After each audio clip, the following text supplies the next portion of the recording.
Hello everyone, welcome to SwitchUp as we once again have a look at some of the games coming out for the Switch in this upcoming week. In terms of dates, we'll be going from the 8th of June up until the 14th. First looking at a couple of games that have crept out without being in one of these videos for whatever reason, and then of course we'll move on to that week at hand. So which games are coming out for the Switch this week? Well, let's find out.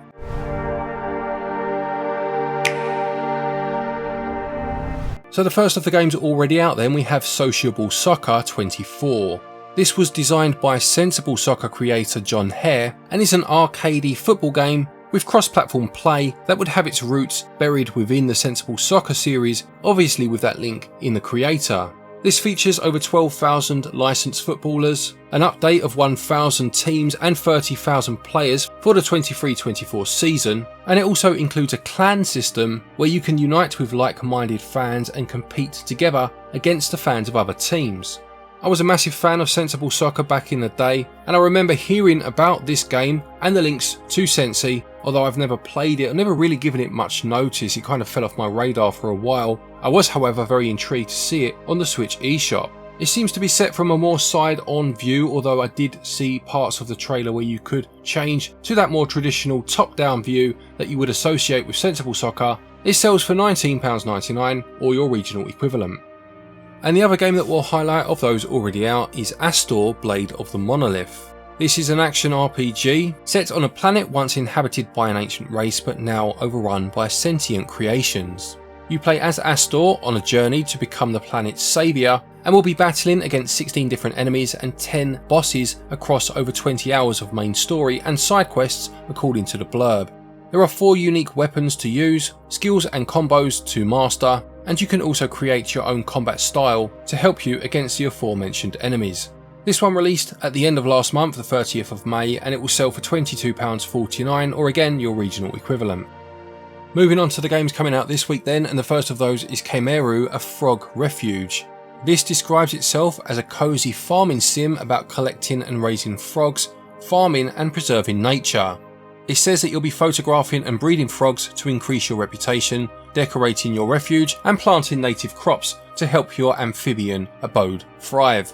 There are hundreds of frogs to raise, and it says it's up to you to figure out the secret to attracting new and adorable frogs. That sounds a bit to me like Viva Pinata, a game I really used to enjoy on the Xbox 360 and the DS, I believe I had it on too, where you had to coax the new pinatas into your garden in that particular game by meeting certain criteria. I do like the sound of that last part of the game actually, that's definitely intrigued me. It comes out on the 8th and it will sell for £16.75.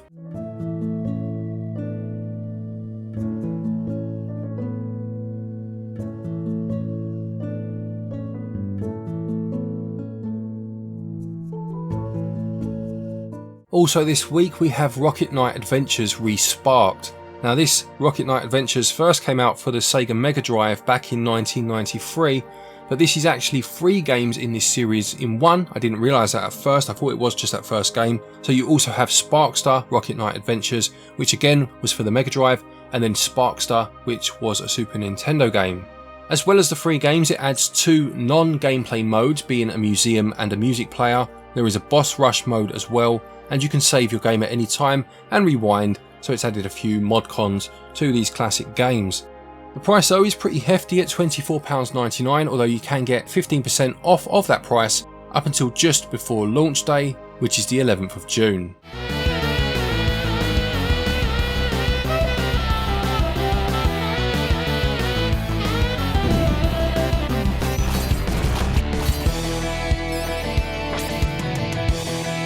We also have Froggy Bouncing Adventures. I'll be honest, when I saw the thumbnail for this game I was ready to scroll right past it, but having had a look at the screenshots and the trailer, it very much reminded me of the classic Euro platformers from back in the day. Looks very much actually like another game, funny enough, with a frog in it, being Super Frog from Team 17. There are 60 levels split into 4 different biomes, 20 different hats to try and find for your frog character. It uses a mix of 2D and 3D pixel art, whilst staying true to being a 2D platformer. £4.99 for this one. I must admit I am quite intrigued, just because it does have that classic feel to it. Euro platformers are not my favourite type of platformers, I must say, but it's rare these days that you do get a new iteration of them, so anyone that pops up I'll give at least a glance to. This one's out on the 13th if you are interested.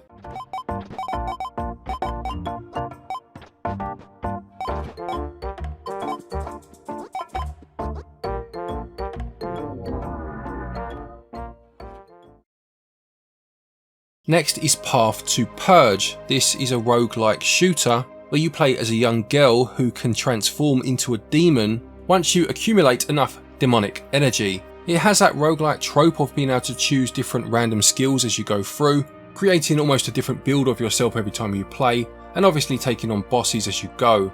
It has quite an interesting aesthetic. I mean, there are a lot of these sort of games now, certainly on the Switch, and the blurb doesn't say a lot about what it does to differentiate itself, so it'll be interesting to see if there is anything in here that hasn't been done before, or if not, if it at least does the basics very well.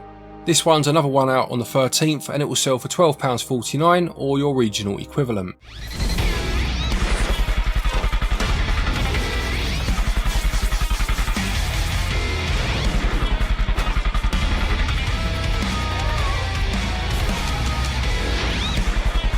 Then, a big one for the week, we've got Shin Megami Tensei 5 Vengeance. So the base game, Shin Megami Tensei 5, came out a couple of years ago now on the Switch, I believe it was. I remember reviewing it and absolutely loving it. Gave it 90% as far as I can remember. And this definitive version includes a brand new storyline featuring new locations, demons and choices to make as you go through. It consists of 2 complete story paths, with the new route, the Canon of Vengeance, being a dramatic tale of revenge by the fallen centred around new characters and an enigmatic cohort of demons according to the blurb. I mean, you can't really complain about more of such a good thing. As I said, I absolutely loved the first game, or the base game of this 5th edition I should say. It's interesting to see them do it as a whole new release rather than added DLC, and I'd also be interested to know exactly how long this new content is and how much of the original game you had to play to unlock it, things like that. But if you haven't played it originally, I really do recommend it, or if you're intrigued to see exactly what they've added, it's out on the 14th for £54.99. Then I'll help you get it. Allow me to remind you how you were wronged by this world.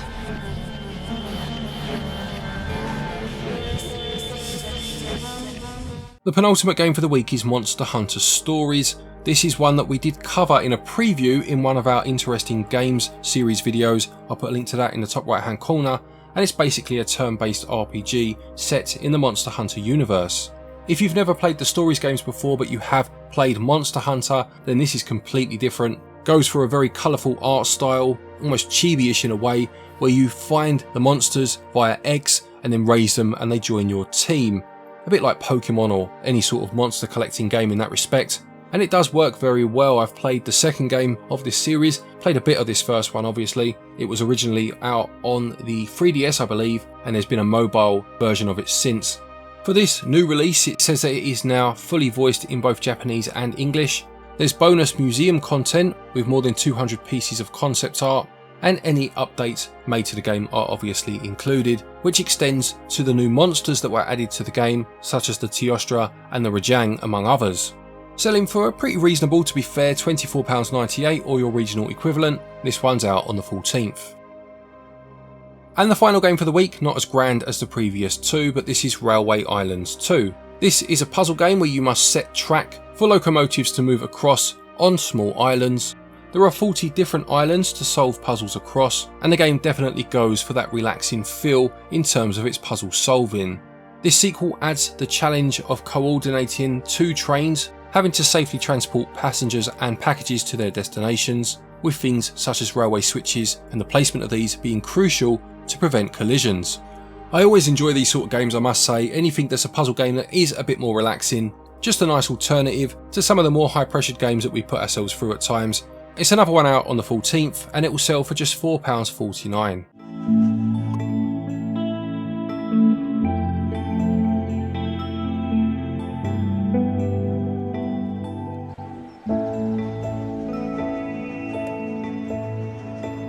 So there you have it, another week of Nintendo Switch releases. Do any of these games interest you at all?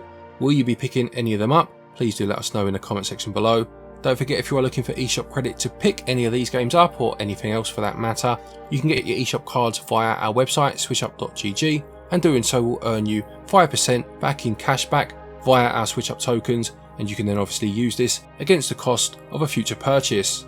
There are other links down there to some physical stores such as PlayAsia. There are joycons and all sorts down there with links and discount codes available. If you do use any of them, it's very much appreciated, so thank you very much. Of quick thank you to our patrons and our channel members for your continued support, and to each and every one of you for watching our videos. Take care, and until next time, happy gaming.